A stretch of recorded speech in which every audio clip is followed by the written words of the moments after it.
with that, let's go ahead and move forward and talk about a big rematch happening in the UK this weekend. We got Zhang going against Joe Joyce, number 2 this weekend in the UK.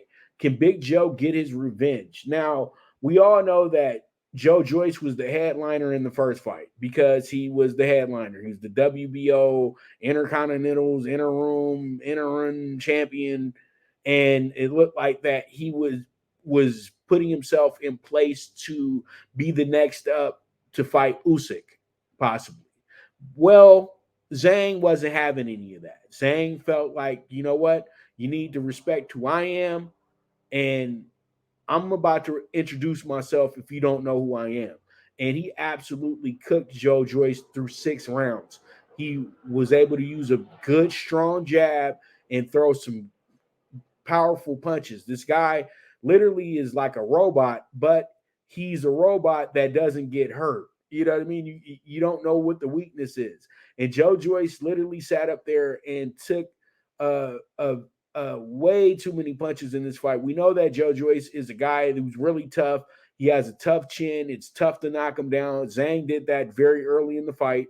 And, Joe Joyce is the type of guy, if he's struggling, he can beat you late. And he never got the opportunity to try to beat Zhang late because the fight was so one-sided by the time it ended. But still, that doesn't mean that Zhang can walk off and have a fight against a top contender. He has to give Joe his rematch because maybe Joe was off that night. He has to prove that it wasn't a one-night wonder. That's how it is in the heavyweight division. That's why nobody can ever get mad about guys having a rematch in the heavyweight division because you can best that man with one punch in the next fight.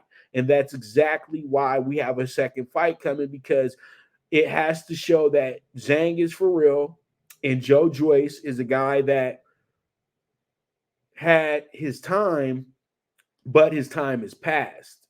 But really, in reality, this is just another heavyweight fight. And sometimes matchups just do not fit certain guys. It doesn't mean that they're not that great of a fighter. It's just that the matchup doesn't suit you.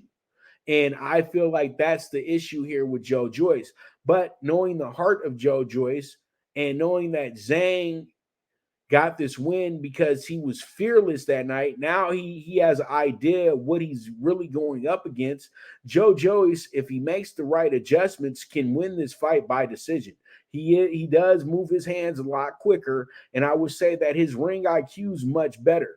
But if he wants to go in there and slug it out and have some type of bar fight with Zhang, Zhang is going to win again, and he's probably going to knock him out pretty brutally as well, too.